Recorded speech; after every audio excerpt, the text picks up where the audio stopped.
क्या है डीमेरिट्स और लिमिटेशन, क्या इसके डीमेरिट्स हैं, क्या इसका नुकसान होता है। फर्स्ट क्या होता है, ओनली कैश ट्रांसैक्शंस। सबसे पहला क्या रही इसका वो है, सिर्फ ये कैश ट्रांसैक्शंस ही रिकॉर्ड करता है। Receipts and payment account show only cash transactions, all receipts and payment are shown in it. सारे रिसिप्ट्स एंड पेमेंट शो करेंगे, पर कौन से, सिर्फ कैश का लेन देन होना चाहिए तो ही रिकॉर्ड करेगा। Even if it is not related to the current year, चाहे वो करंट ईयर से रिलेटेड हो या ना हो, अपन को सारे इसमें रिकॉर्ड करने हैं, सिर्फ कैश ट्रांसैक्शन। सेकंड है both revenue and capital item. इसमें दोनों तरीके के आइटम्स अपन रिकॉर्ड करते हैं, रेवेन्यू नेचर का भी और कैपिटल नेचर का भी। Both revenue and capital items are shown in this account whether this differentiation is necessary if we want to know the surplus or deficit of a year and the financial position of any particular date। ठीक है, इसमें दोनों तरह के items अपन show करते हैं, revenue भी capital भी, जिससे अपन को डिफ्रेंसिएशन इज़ नेसेसरी, और जिससे अपन को डिफ्रेंसिएशन करना बहुत ज़रूरी होता है कि सरप्लस और डेफिसिट क्या है और फाइनेंशियल पोजीशन क्या है पर्टिकुलर डेट में। इसमें दोनों तरह के आइटम्स इंक्लूड कर देते हैं, तो इससे ये दिक्कत होती है अपन को ये फाइंड आउट करने में। Third, balance sheet is not made. Balance sheet इसमें नहीं बनते, जिससे अपन सबसे बड़ा क्या है, अपन को फाइनेंशियल पोजीशन पता चलती है, और वही चीज़ अपन नहीं बनाते, तो वो अपना एक डिमेरिट है। Receipts and payment account show the total receipts payment during a particular period. Total receipts and payment show कर देता है पर्टिकुलर पीरियड का। It does not show the net position of a assets and liabilities at the end of the year. अपन पहले क्या करते थे, balance sheet बनाते थे, तो जो भी नेट रहता था, जो भी डेप्रिसिएशन रहता था, जो भी अपन को एसेट्स बढ़ते थे, वो सब अपन रिकॉर्ड करते थे। पर अब इसमें ऐसा क्या है, अपन को एसेट्स और liabilities at the end of the year अपन को पता नहीं चलता, शो ही नहीं शो करते अपन। This account does not help in directly making a balance sheet. ये अकाउंट अपन को डायरेक्टली बैलेंस शीट बनाने में हेल्प नहीं करता।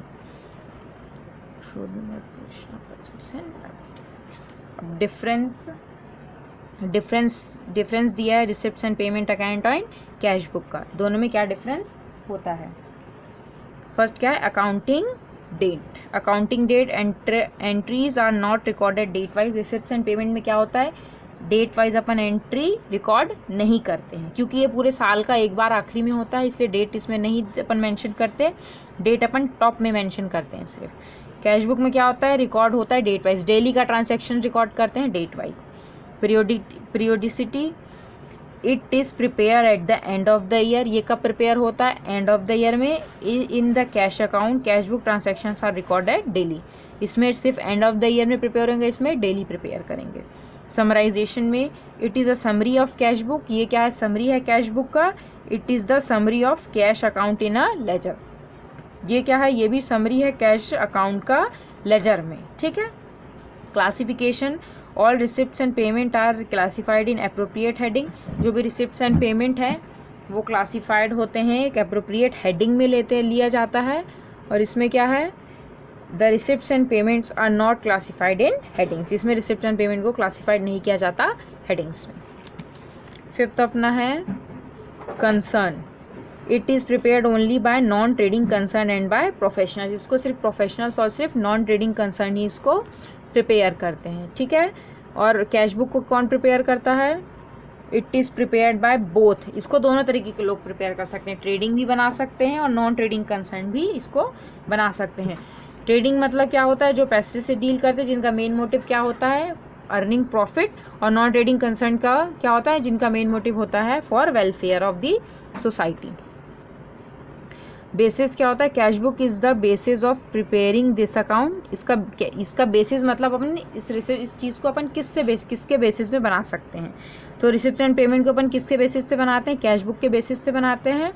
और इसमें it is the made on the basis of the, अपने पास जो भी सोर्स डॉक्यूमेंट्स होते हैं, जैसे वाउचर्स है, रिसिप्ट्स है, मेमोज हैं, बिल एक्सेट्रा, इन सब की मदद से अपन कैश बुक में एंट्री पास करते हैं। ठीक है, क्योंकि अपन के पास सबसे प्राइमरी एंट्री होती है कैश बुक में पास करना, और वो सब अपन बिल वगैरह देख के अपन उसकी प्राइमरी एंट्री पास कर सकते हैं। इसलिए इसका बेसिस क्या होता है, सोर्स डॉक्यूमेंट्स होता है, और इसका बेसिस होता है कैश बुक। 7 होता है basis of account. Basis of account क्या होता है,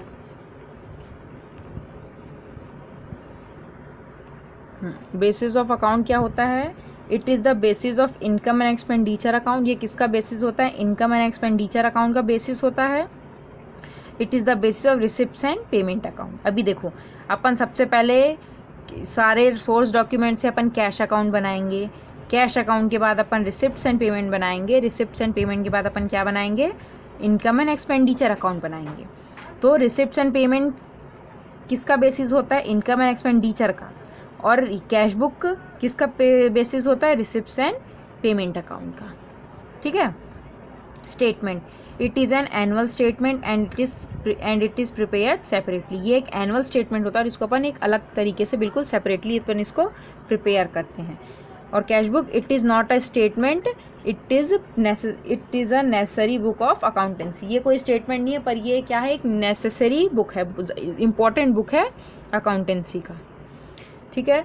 फिर इसमें दिया है sources of income and expenditure of not for profit organisation. ये इसका फॉर्मेट दिया है रिसिप्ट्स एंड पेमेंट अकाउंट का।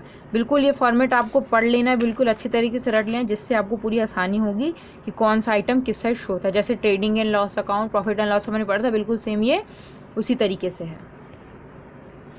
ठीक है। देखो सबसे पहले इधर हेडिंग आएगी receipts and payment account for the year ended. जो भी ईयर एंडेड है अपन उसमें अपन हेडिंग डालेंगे। ये रिसिप्ट्स यहाँ लिखेंगे, यहाँ पे पेमेंट लिखेंगे, पर्टिकुलर्स अमाउंट। ठीक है। नॉट डेबिट क्रेडिट लिखा नहीं होता, पर हमको रिज्यूम करना ये डेबिट साइड है, ये क्रेडिट साइड है। ठीक है। यहाँ पे पढ़ा था अपन ने, receipts are shown on the debit side. Debit अपना इस साइड होता है, तो ये सारे रिसिप्ट्स अपन इधर शो करेंगे, ये डेबिट साइड है, और ये अपना क्रेडिट साइड है। जो भी पेमेंट्स अपन करेंगे वो क्रेडिट साइड होगा। ठीक है। फर्स्ट अपन क्या आएगा, टू बैलेंस ब्रॉट डाउन मतलब अपन को पता है ओपनिंग बैलेंस, अगर है तो, इफ़ एनी मीन्स अगर है तो अपन ओपनिंग बैलेंस डालेंगे, कैश और बैंक दोनों का। एंट्रेंस फीस क्या होती है, उस नॉट प्रॉफिट ऑर्गेनाइजेशन में जो भी अपन एंट्री लेने के लिए जो भी फीस देते हैं उसको एंट्रेंस फीस बोलते हैं। ठीक है। अपन वो पे करेंगे, या उसका जिससे जो पैसे मिल रहा है वो रिकॉर्ड है। लाइफ मेंबरशिप फीस क्या होती है, जो लाइफ टाइम के लिए अपन एक फ़ीस पे करते हैं वो फीस। सब्सक्रिप्शन, ये सब अपन अभी आगे पढ़ेंगे, बताया गया है कि ये क्या क्या होता है, आगे अपन को मिलेगा। सब्सक्रिप्शन हो गया। डोनेशन, कहीं से अपन को गवर्नमेंट से या किसी और उससे अपन को चैरिटेबल ट्रस्ट से डोनेशन मिल रहा है, वो हो सकता है। इनकम फ्रॉम लेक्चर्स कहीं पे लेक्चर्स देने भी जाते हैं, उनसे उनको जो इनकम हो रहा है वो। इंटरेस्ट ऑन इन्वेस्टमेंट मीन्स जहाँ पे अपन ने कहीं इन्वेस्ट किया है और वहाँ से अपन को पैसे मिल रहे हैं, तो ये होता है अपना interest on investment. Income from concern को कहीं से इनकम हो रहा है वो। सेल ऑफ ओल्ड न्यूज़पेपर, कोई न्यूज़पेपर अपने पास रखे थे, अपन उसको बेचा, उससे जो भी पैसे मिले वो अपन रिकॉर्ड करेंगे। सेल ऑफ फर्नीचर, जो भी अपन ने फर्नीचर बेचा उसको रिकॉर्ड करेंगे। प्रॉफिट फ्रॉम एंटरटेनमेंट, अपन ने कुछ एंटरटेनमेंट प्रोग्राम जैसे कुछ ऑर्गेनाइज किया छोटा मोटा, उससे अपन को जो भी प्रॉफिट हुआ वो अपन रिकॉर्ड करेंगे। रेंट, कौन सा रेंट आएगा, रिसीव, दिया हुआ रेंट नहीं, जो रेंट अपन को मिला है वो लेंगे। लोन फ्रॉम गवर्नमेंट से अपन ने किसी भी चीज़ के लिए लोन लिया हो वो रिकॉर्ड करेंगे।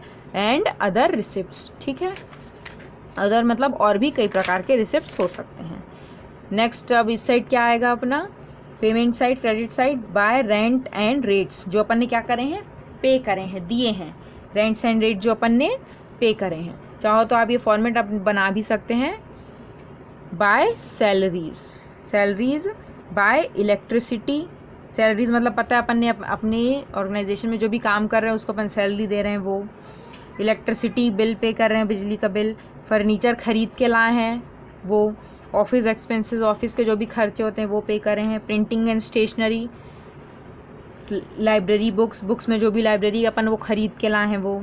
इन्वेस्टमेंट परचेज, अपन ने एक नया इन्वेस्टमेंट खरीदा है। ये सब फर्नीचर, ये बुक्स, ये सब क्या होंगे, खरीदे वाले होंगे, जो अपन ने खरीदे हैं। क्रेडिटर्स, जिसको पैसे देने हैं, दिए हैं अपन ने। ठीक है। देने रिकॉर्ड अपन क्या करते हैं, जो दिए गए हैं और जो लिए गए हो कैश में अपन से वही रिकॉर्ड करते हैं। क्रेडिटर्स को जो अपन ने पैसे दे दिए हो, इंश्योरेंस के लिए पैसे दिए हो, रिपेयर्स के लिए, इलेक्ट्रिक इंस्टॉलेशन मतलब कोई चीज़ इंस्टॉल करानी है उसके लिए दिया हो पैसा। And other sundry expenses. और लास्ट में क्या आएगा, बाय बैलेंस कैरिड डाउन। ये अपना क्या होता है, क्लोजिंग बैलेंस होता है। ठीक है। ये फॉर्मेट हुआ, समझ में आया।